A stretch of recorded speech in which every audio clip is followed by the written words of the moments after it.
Hi, hello and welcome to the third Candlelit Sessions. My name is Catherine O'Driscoll and I will be acting as your compere for this evening.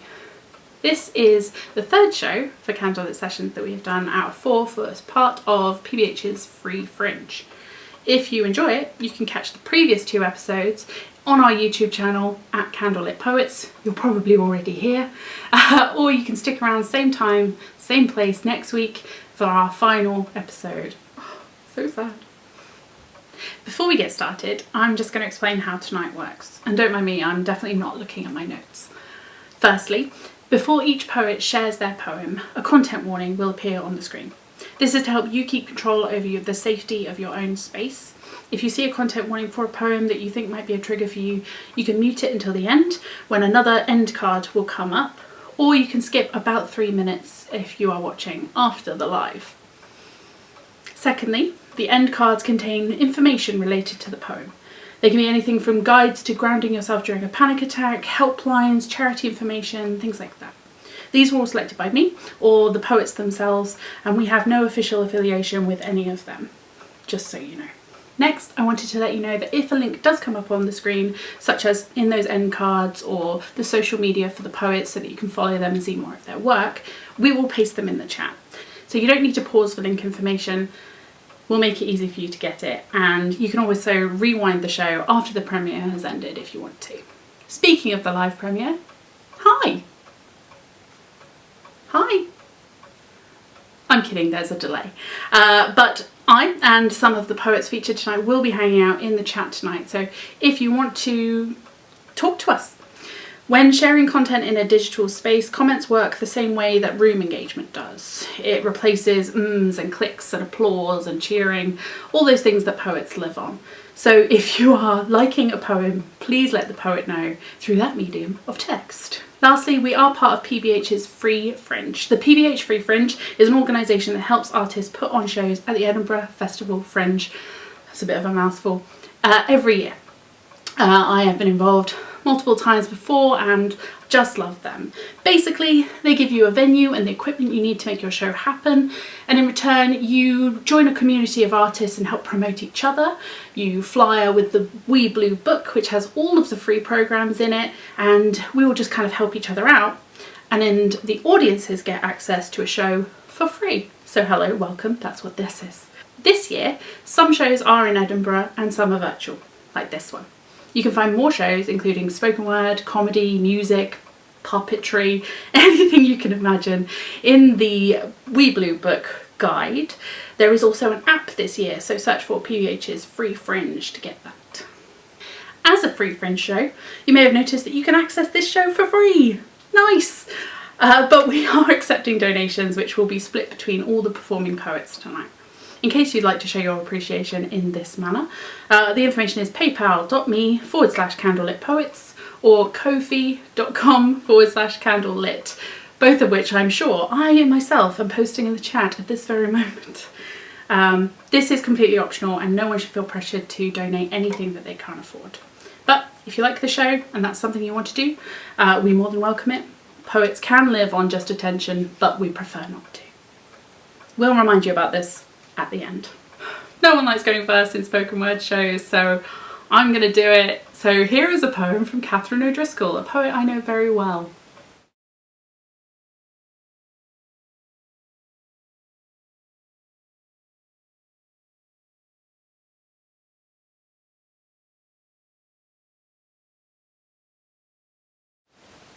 Sometimes I wake up and it's Halloween. Often candlelit bright with the love of my life and she is laughing. My heart is a sugar rush, a holiday. But mostly I'm the jack-o'-lantern. Setting fires in the chasms he carved out of me. Holes in my psyche, she cradles me while I split open and hope others find light in my smile. I hope you see light in my eyes. But it's not natural. I'm just setting blazes to warn strangers of the dangers that the people closest by them. I am dying to be more than just a cautionary tale. I miss my innards. Since he took them, I'm always limping forward in a crowd, guts trailing, gunshot afterthought, speech breaking, hitting hard against the soundscape. Me too. Me too. Me too. If he hears me, will I become his night horrors in return? And is that what I want? For whole cities to burn, or just to be able to exhale without fear of snuffing myself out? I find myself shaking.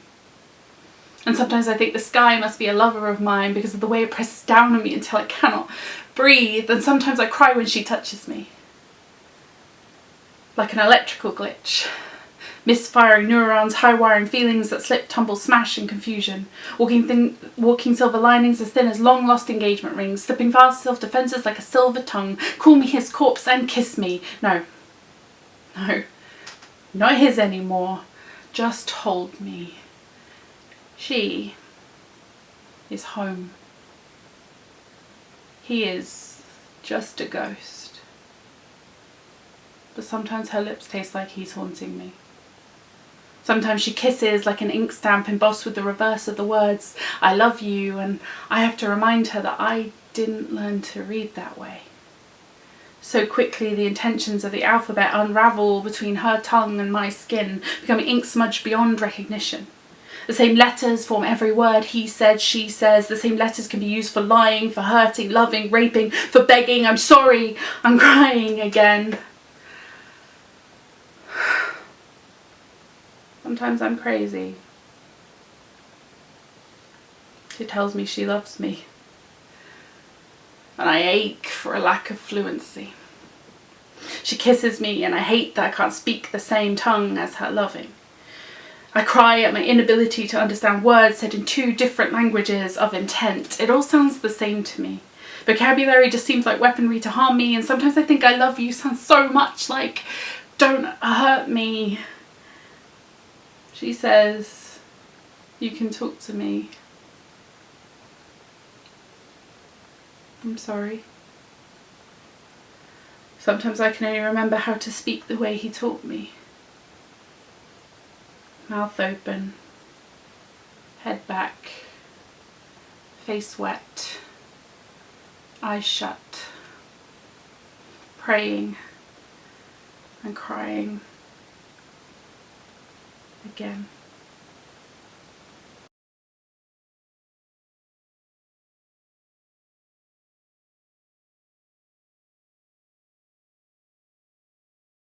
Moving swiftly onwards, we are now going to step into Chris Campbell's world with their poem Blitzkrieg Stop.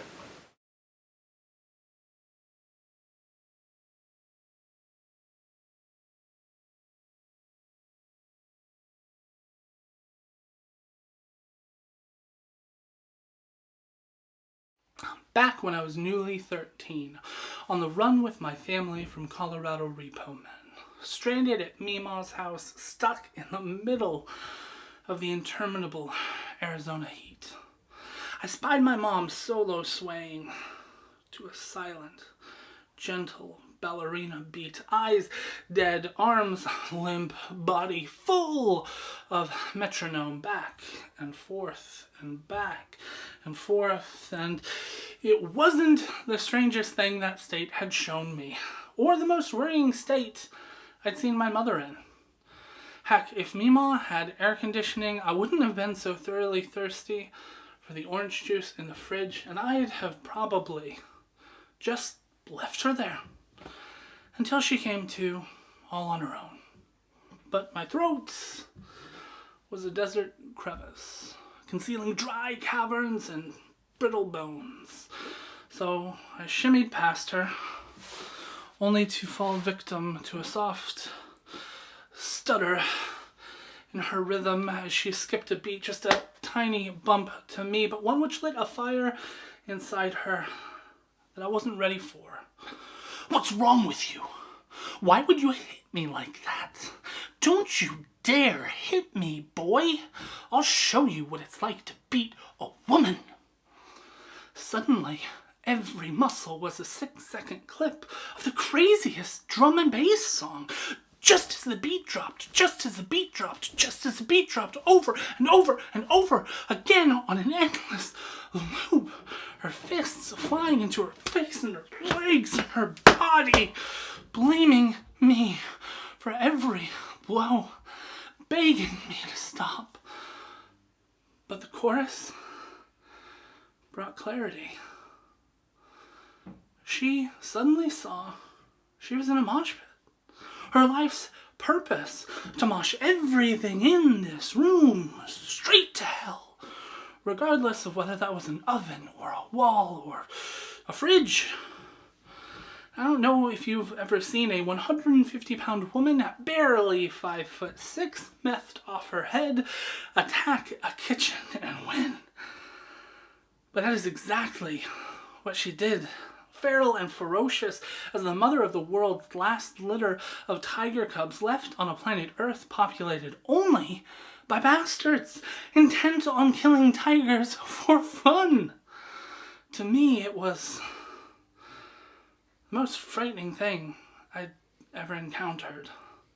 Especially because during the entire scene, she honestly believed she was being beaten by a fictional version of me, rather than the wide-eyed, no longer cocky teenage Chris clutching a carton in the corner, wishing he'd skipped the orange juice. After all, it wasn't even pulpy, and this sort of music was way more hardcore than anything he'd bargained for, rendering him trembling, terrified, and mute.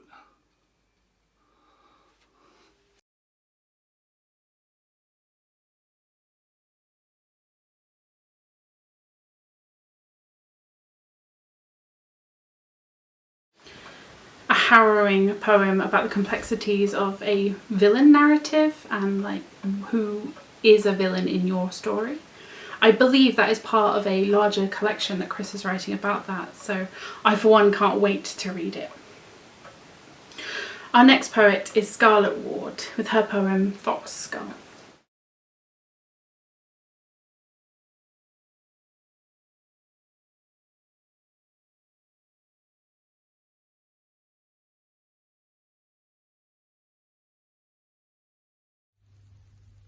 I have angled the fox skull in such a way on my windowsill as to catch the sunlight. The cracks in the cranium relax in the warm, canines glint in a permanent smile. Gold orange returns to his brow, and his sockets echo a wink. I arrived after he'd departed, traced the last of his breaths to a verge hedge. His jaw was open mid-pant, shivering, not with cold, but with worms. I loved him like gathered treasure. His small head was turned into the closest weed, sheltered under leaf. I remember the time I hadn't eaten in 4 days. On the 4th, I fainted getting out of the shower, counted the fibres making up the green in the bathroom rug, and wondered whether blood had any calories as I swallowed a mouthful pooling from my split lip.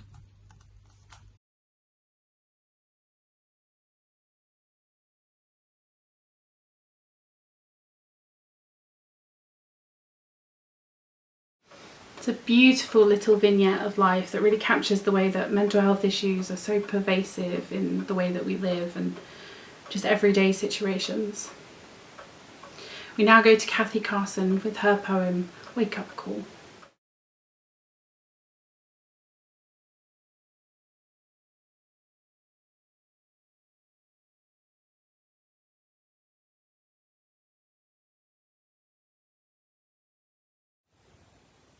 Did I say how much I love my baby? God, I just love the weight of him. I love the smell of him, the way the light catches the down on his skin. I adore the way he curls his toes when he giggles.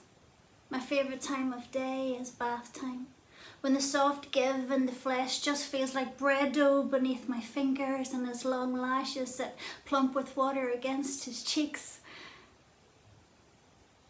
But sometimes, like now, in this moment, when that persistent screaming assaults my senses, jangles my nerves, I don't think I love him at all. Sometimes I imagine grabbing him by the shoulders and shaking him hard. I pressed the tiny body, red with rage, into the cot with more force than is needed and back out of the room. Ease and close the bathroom door. I slide down the cool tiles till I'm sat on the floor, and Christ, I can still hear him. I draw my knees up. I lace my fingers through my hair and I tug with all my strength, and the pain is bliss.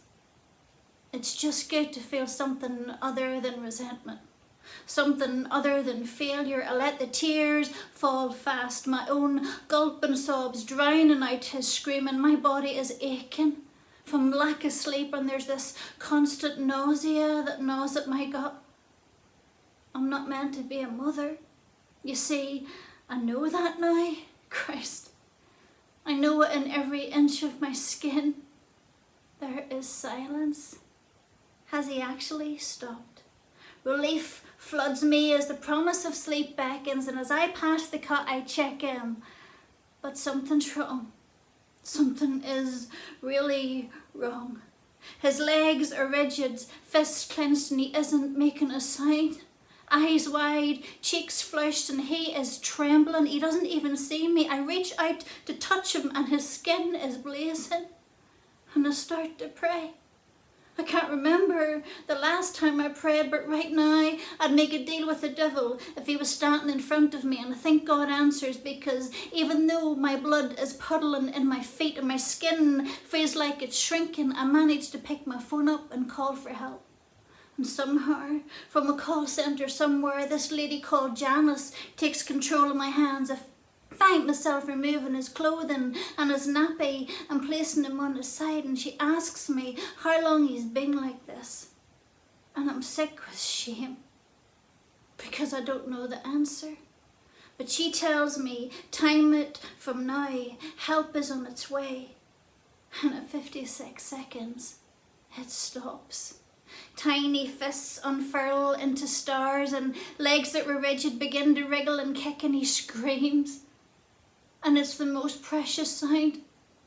And I let the notes of it wash over me, wash me clean, wash away all that has gone before, and I pick him up. And I rest his damp cheek against my neck, and God, I just love the weight of him.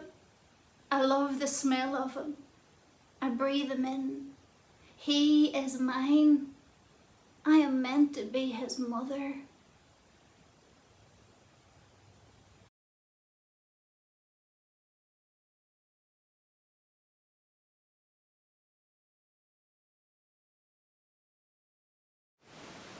Kathy's poem is an immense, intense piece through such a difficult journey. It doesn't shy away from the darkness of those thoughts that mental health issues or just life can generate, but it does ease us through them and out the other side, thankfully, to a more happy place. We're now going to hear from Hannah Hotspur, a longer piece called Storm. Enjoy.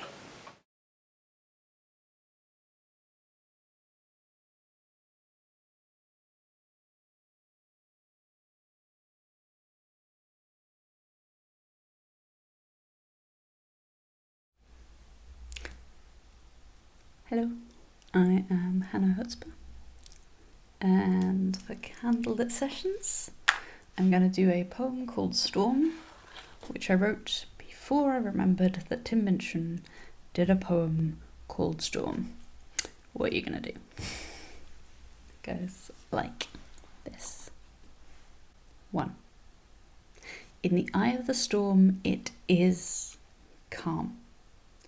After weeks of building winds, the deadline arrives clammy tense, nails bitten to bloody and every CD alphabetized. This is the only time your room is tidy. You know it doesn't have to be like this, and you know you can't do it any other way. You are not nonchalant cool, you are not organised smart. Your parents' flat at 4 a.m. is cathedral calm. The morning the essay is due, you are in the eye of the storm. The pressure clears the fog, and now you can work. Now your mind is a powerful animal, pen racing across open fields of lined paper. The reheated coffee looks grey, tastes ashy.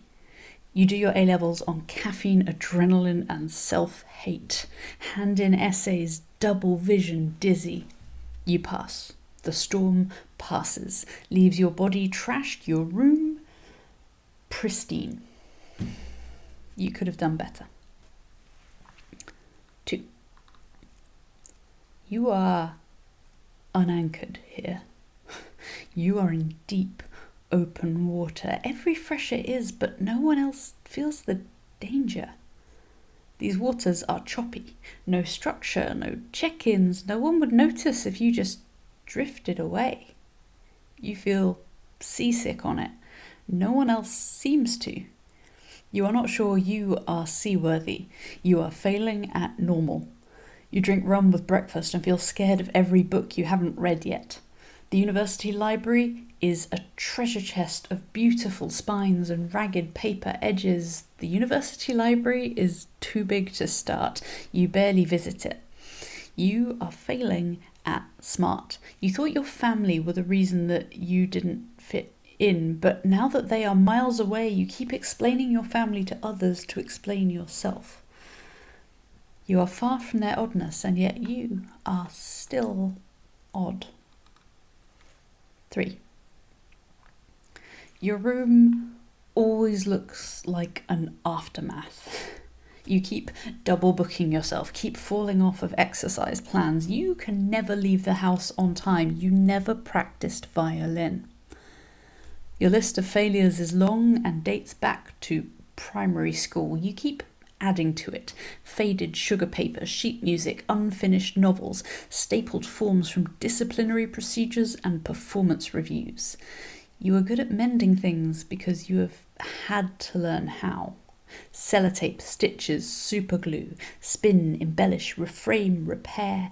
Pristine things scare you because you know that your storm will damage them. Your list of failures is your Dead Sea Scrolls. Every house move, you can't throw them away. Stash them under each new bed. Try to batten down hatches over them. Wait for them to gather more dust and evidence. 4. In the gallery, the storm is framed, dignified, explained, labelled. The doctor's white coat is a gallery wall. The diagnosis fits you like a mirror frame, forgives like a lover.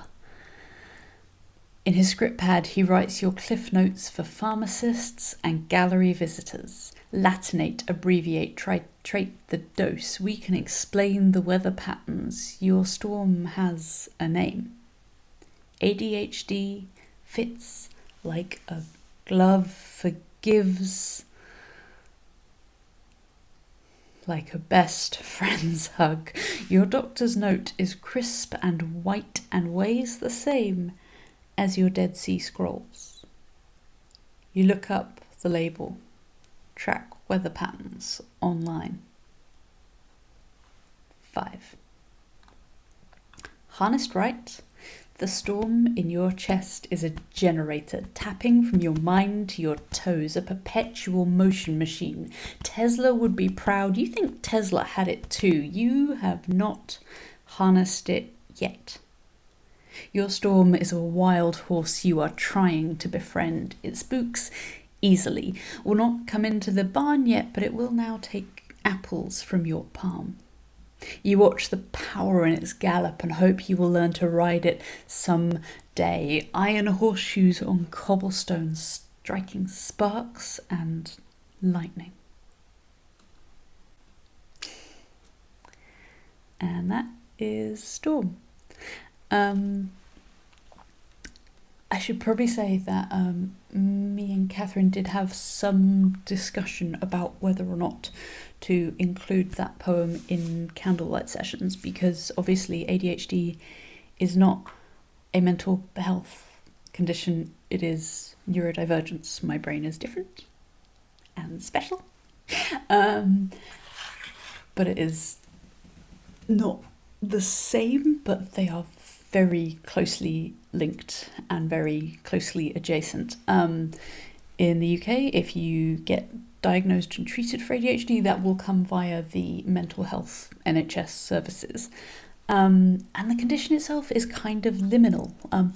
They're very, very linked. ADHD will impact on people's mental health, and also many people, especially women, are generally underdiagnosed, and often when we do get diagnosed, we will have been treated for years for, on and off perhaps, for depression, anxiety, secondary conditions that come from coping around this thing that you didn't know why you couldn't do. Why these things were so difficult for you that other people seem to find easy. I'll stop there, but yeah, cheers.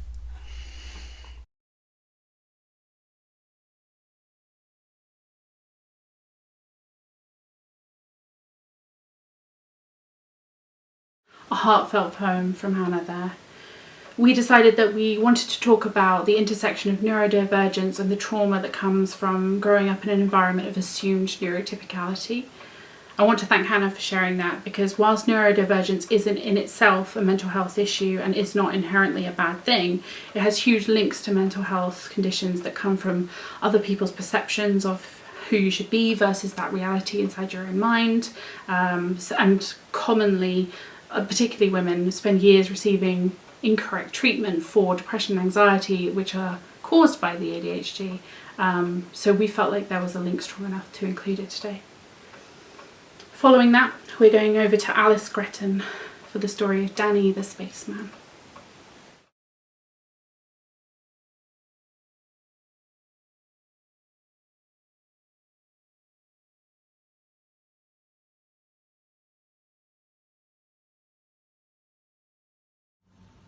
This is the story of Daniel the Spaceman.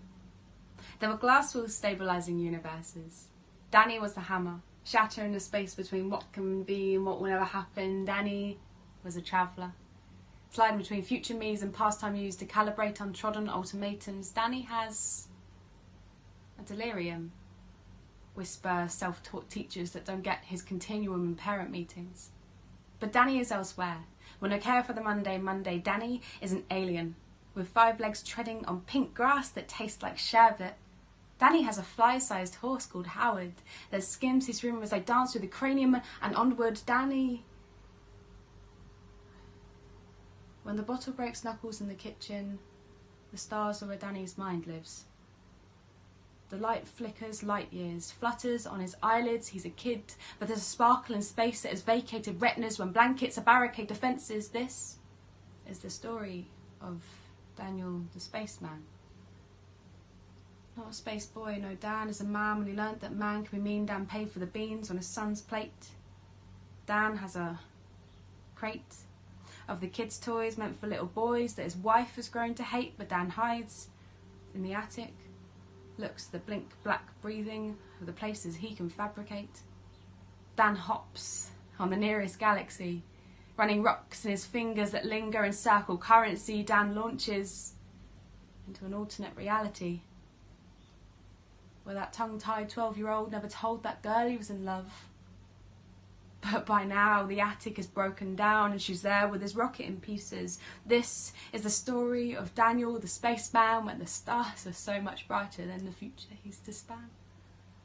This is the story of Daniel the Spaceman, because the world was too heavy to withstand.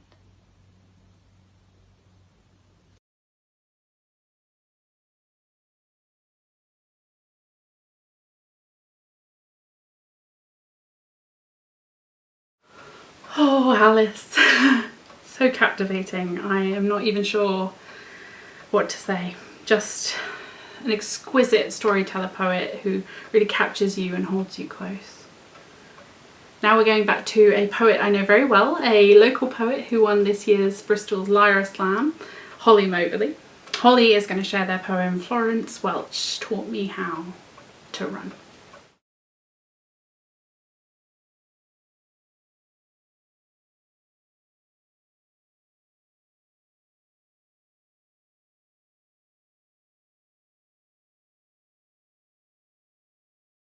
My name is Holly Moberly, and this poem is called Florence Welch Taught Me How to Run. It will find you on the bus, your thighs sticking when they kiss. It will find you in the bath with water up to your neck like some collar. On a June day, when you thought you were complete, you can be sure it will find you then. An inch from her velvet waist, always wet and four-siders in, you are easy to spot, your flushed cheeks the giveaway. All of a sudden the city loses flavour, becomes irreversibly jaded, and it finds you again, the urge. Like a fake friend, it takes you aside, racks you to your bones till all you retain is the calcium. You do what you do best, and go. With no romantic flutter, no bohemian denouement, the tail of a white dress breaking behind you. No, you'll go as Florence Welch taught you in 2009. The only way you know how, mud smacking your lips, on all fours, exit pursued, cradling your leaky wounds. People will watch with the same fascination they would a moving car as it concertinas into an oak, thinking, dear me, you feral pig, you faulty machine.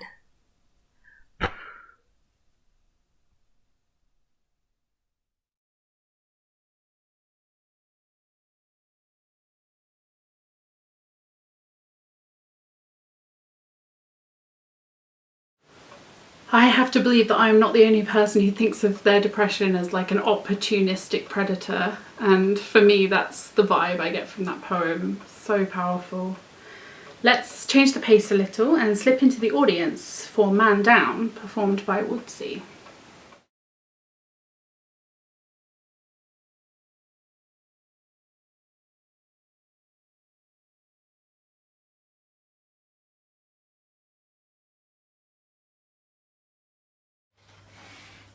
I was always in the corner but never in the ring. But now this is my call in mental health, I'm answering, I'm in. Now you got me on the line, but never had me on the ropes. It's an uphill battle and I'm coping with the slopes.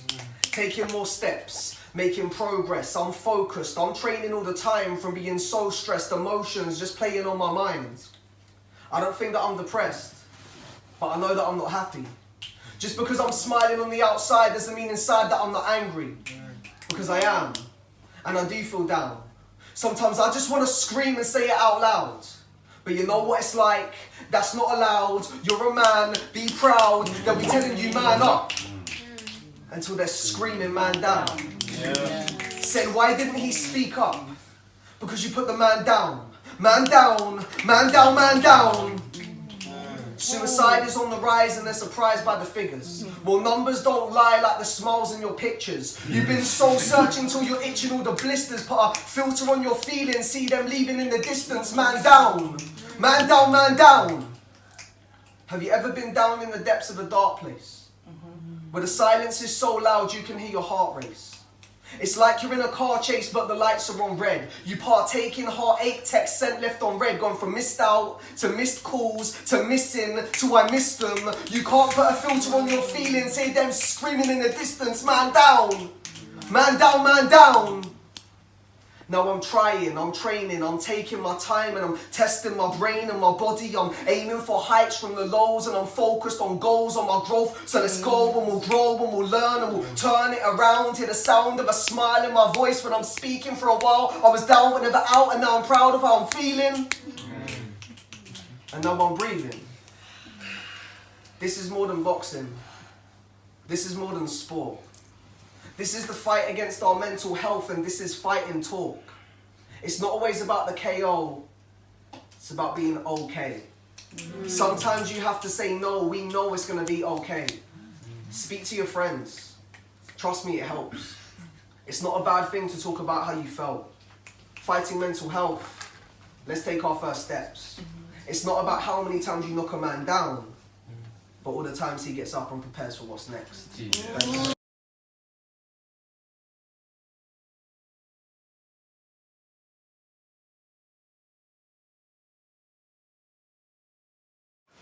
Thank you, Woodsy, for that essential poem. I apologise that I had to cut your beautiful audience's applause. I hope that the chat is full of virtual applause to make up for it. I hope that you, our audience, know that mental health issues can affect anyone, and everyone deserves to find compassion and support. But we really appreciated Woodsy for bringing that message specifically about men's mental health and making sure that that message was clear. Up next, we have our penultimate poet of the night, which is Charlotte Lunn, who will be sharing afternoon tea with us.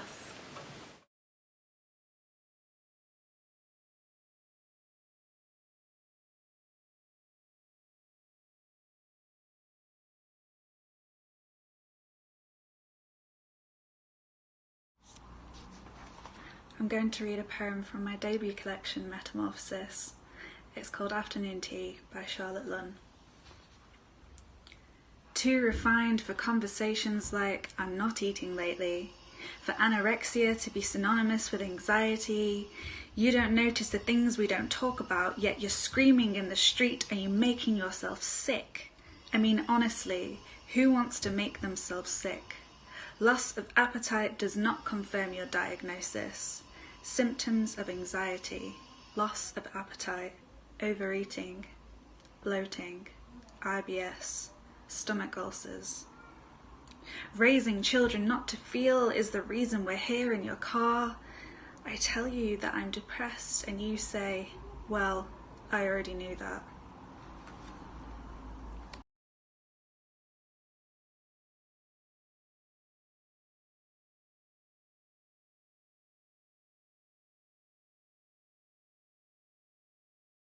Such a small, fragile poem, but that last line like rang through me for days after I read it in Charlotte's collection. I'm sure I'm not the only one who felt like that moment was just lifted straight from their life. Thank you, Charlotte. Our final poem ends on a much appreciated note of hope. This is Katie Ailes with Lemons.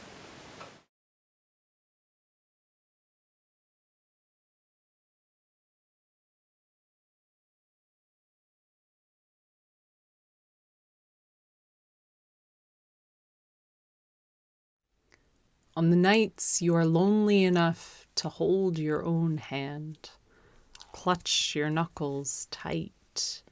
When your palms are empty clamshells, cracked and dry on the beach, missing their pearls, when your mind whirls with the same old fantasies, lover after lover in technicolor projected onto tired eyelids, reel after reel, you wishing they were real. When you scuttle the sidewalk like a naked hermit crab seeking a shell, when the swell of your dreams, that surging wild tide, meets levees and breaks, when the aches are perennial.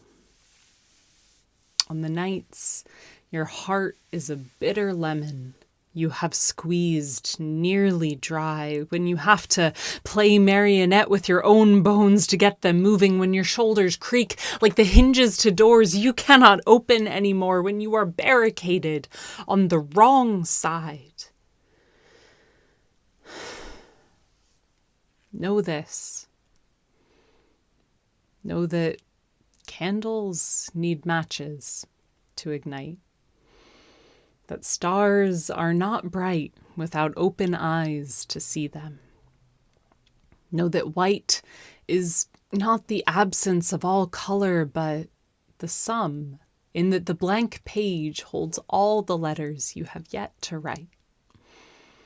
Know that that girl treasures your voice in her ear, because with you she hears the ocean through your conch shell lips. Know that the measure of you is in more than inches and stones. Know that you are not alone. Know that the net is stronger for its knots, that you are not a missed stitch but a pearl. Know that the curl of your sleeping body is the question mark to someone else's answer. Know that some doors are pull, not push, and that some doors will keep revolving until you catch them.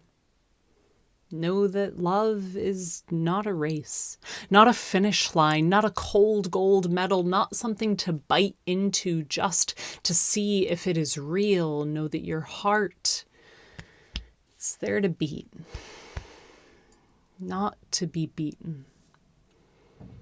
And when you meet that boy who holds your lemon heart in his hand like it is a fresh peach, who draws from you sweet lemonade when all you thought you could be was sour, know that lemons, wired together, create power. Electricity dripping from their circuitry. Know that the sparks in your heart could light up a home, that you are not alone.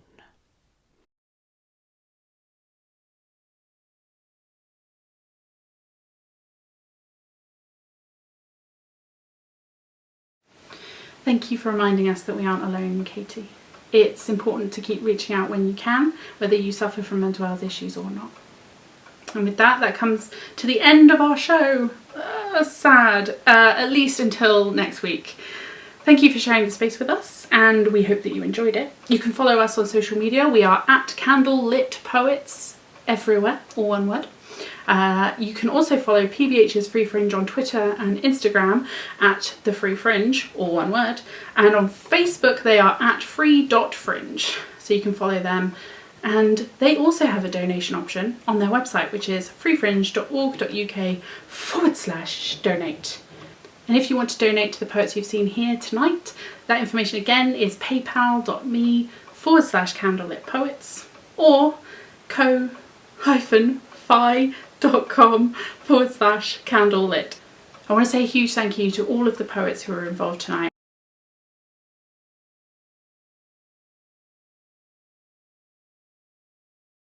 Thank you all, and thank you to the poets who were involved in the other 3 candlelit sessions too. This is such a beautiful community and I love being part of it. Speaking of community, you can check out www.spokenwordcommunity.com for a forum for UK spoken word artists. That's not related to this show at all, but the camera person is the only person here who could stop me from saying whatever the hell I like. Okay, back on topic. If you have a poem that would have fit into tonight's showcase, then I have good news for you. I am curating a showcase just like this, but a little bit smaller, for the Full House Literary Festival in September. The great news is that I will be inviting some amazing poets to share their work, but we also have an open call, so you can send us your work if you want to be involved too. Follow them at Full House Lit Mag on Twitter for when that all opens up. Final thanks to Kashke Pasco and Loretta O'Driscoll for helping me film, my dog for panting nervously in the background of many shots, and that is all we have time for today. We will see you next week. Until then, stay safe and remember that you are not alone. Bye.